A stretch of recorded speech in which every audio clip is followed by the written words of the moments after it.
Now, when you have a coaching conversation with a person who wants to grow as a disciple, it's a fairly straightforward process. You can ask them, what are you celebrating?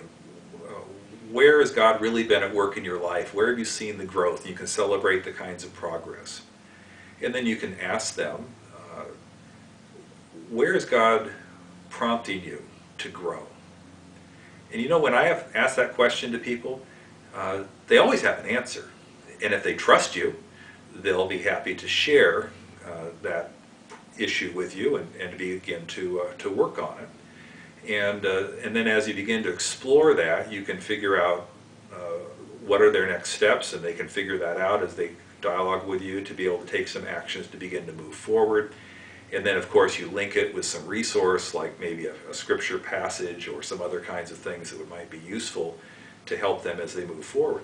So that's the overall process of coaching with somebody that wants to grow in their discipleship or in their spiritual formation and ministry. And so it's a very straightforward kind of process. Now, one of the things that I found to be very helpful in that journey is if you have something that provides a little bit more of an actual objective kind of assessment, because we can be very self-deceived, you know, in terms of not being aware of our blind spots, or we kind of minimize certain things, or we think we're better in this area than we really are. And so if you just do self-assessment in your discipleship, that may not be as helpful. But if you can do a self-assessment and then have people that know you well and love you to be able to also give some input, that gives you a much clearer picture of who you are and where are you in your discipleship journey. And I've discovered that we tend to fall into two categories. One, sometimes we're harder on ourselves than we ought to be, and so we're really negative on certain areas, and we think we really are terrible at this particular dimension of discipleship.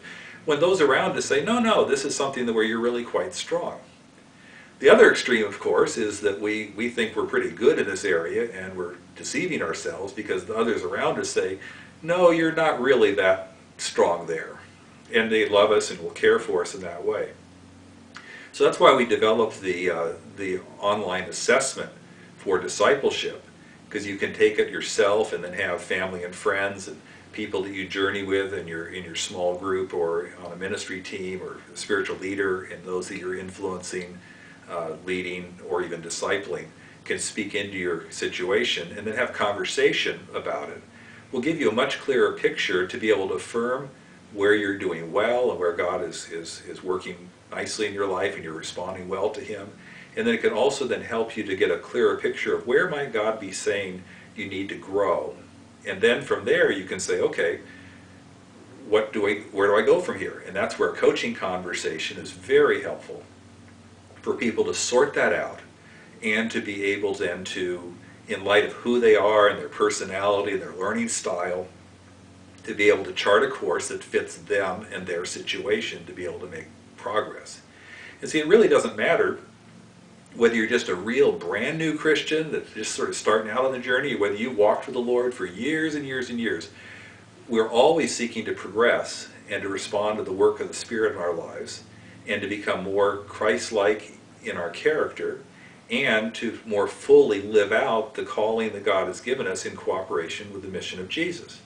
And so that's how assessment can be a very powerful part of a coaching process to help people make greater progress in their personal discipleship.